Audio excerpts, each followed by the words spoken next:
Hi guys, welcome back to Inside Richmond Real Estate. I'm your host, Kaitlin. And I'm Danae. And since today is our last podcast of the year, we wanted to do something a little bit special and go over a few things with you guys. Yes, so we're going to be getting closer to New Year's, and I know a lot of you, your New Year's resolution for 2025 is to be purchasing a home, whether that's your first home or whether that's your next home. We want to help.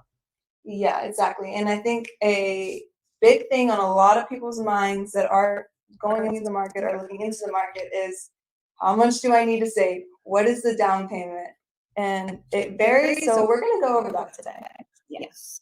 So goal number one is going to be to know your numbers. Figure out how much is in your budget, and then that way you can see how much you actually need to save.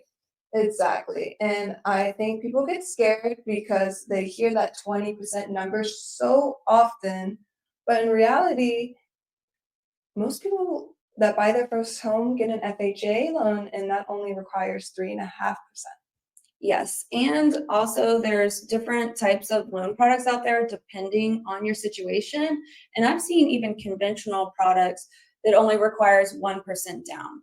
So, instead of thinking, oh my gosh, I need to save $60,000, which to some people can be so overwhelming to where they never even try or they just feel really defeated. When in reality, as long as your house is under 300,000, there's a good chance that your down payment's going to be $10,000 or less. Exactly. So step one would be set that target, figure out the numbers, and figure out what you want to do. So once you have a target amount that you want to save, you're going to want to put this into a separate savings account. So not in your checking account, not in your regular savings account, but in a completely separate down payment account. I agree. This is like a psychological trick. It's just too easy to spend money that's in your everyday checking account, and a lot harder once it has been separated and moved. Yes, so there's a couple ways of doing this. I know for me, when I started to save money to buy a house, is I would take my paycheck and I would go to one bank and I would put a certain amount into my savings, and then I'd take the rest and put it in my regular bank. So it wasn't so easy for me to just, when I felt like I needed money, for me to transfer from savings to my bank account, Exactly. And then every time you do deposit something into that account, it's like leveling up on a video game. You get closer and closer to that goal. Even if it's a small amount, everything does end up adding back up.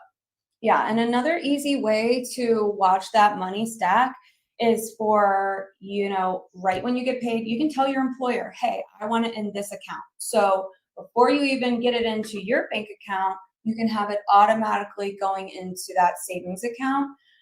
And I know tons of banks, you can even name them. You can say one is for vacation, one savings account, and one should be for the down payment if that's a goal of yours. I agree. This just sets up some accountability and makes it easier for you to save that back up. Yeah. Okay, next up, everyone's favorite topic, cutting expenses. I know. So nobody wants to hear this, but it's temporary. You're not going to have to live on beans and rice forever.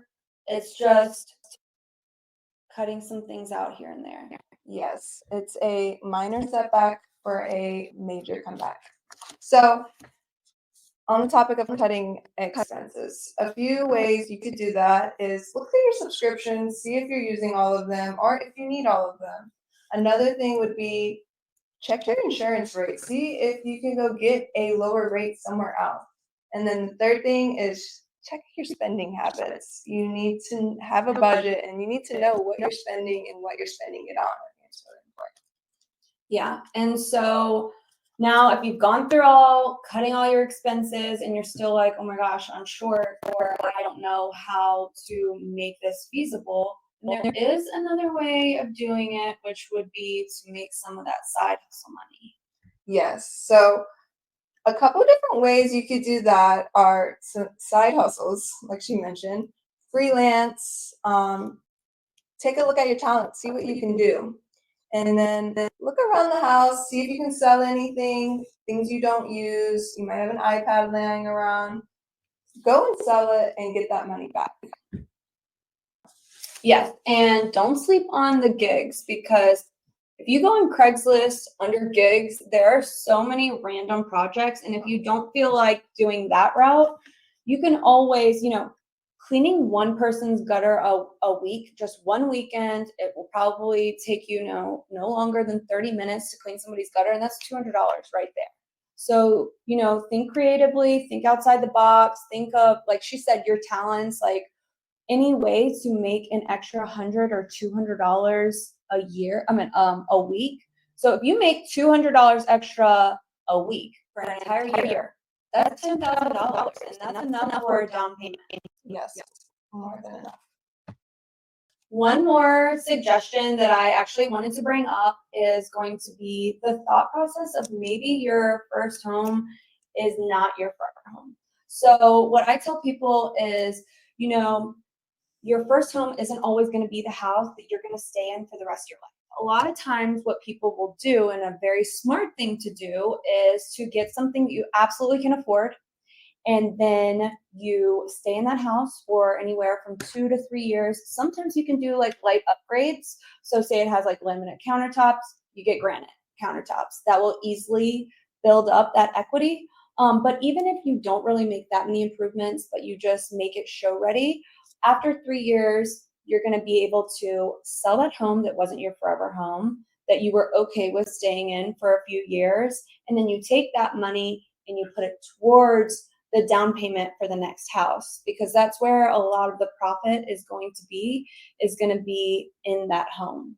Exactly. Sometimes your first home is just a stepping stool to your forever home. 100%. Especially if you make upgrades to it, just make sure that it's in an area that you're obviously willing to live in, that's convenient. And from there, you get to look forward to really being able to purchase your forever home, but in an easier, less stressful way. I completely agree. So one thing we missed, and I feel like it's kind of a secret because people don't talk about it much, but there are assistant programs, there are grants, first-time homebuyer grants, there are even employment assistance, depending if you work with a big firm or something around those. Or like the government. Yes. Like first responders, teachers, anybody that works for the government, they obviously have tons of advantages as far as kind of grants that they'll give. But there's also this grant that's been out. It's Home Paths. And what's cool about this one is that you don't have to be a first-time home buyer. So you can have already bought a house, and the eligibility requirements are fairly easy. I've had several clients get this, and they have anywhere from $10,000 up to $30,000 grants, which is insane. It's huge. It was unheard of 2 years ago, but now we can utilize these programs. Yes, that is a really amazing program. I have even gotten clients get money back at the closing table after using that. That's awesome. Yeah, because you can use the grant for the down payment, and then you get the sellers to pay a little bit of the closing costs. Really, you could come down to only having to pay for a few things, which would be you have to pay for the appraisal. That is what it is. It's around $500. And then you have to pay for a home inspection. Again, that's around $500, maybe a little less, depending on the size of the home. And then your earnest money deposit, which is basically just saving the house for you, and that actually goes towards your down payment. So you could possibly get that money back just like your client. Yeah. Okay. And that's it, guys. Just to recap, set your goals, get a dedicated savings account, and cut those extra expenses out.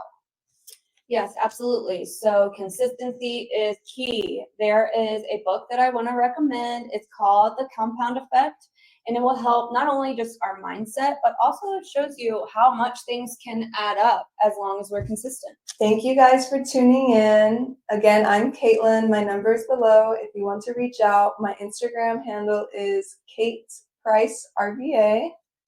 And I'm Danae Dobler. My Instagram is Danae the Realtor. My number's on the screen too. And we wanted to wish you guys a Happy New Year's!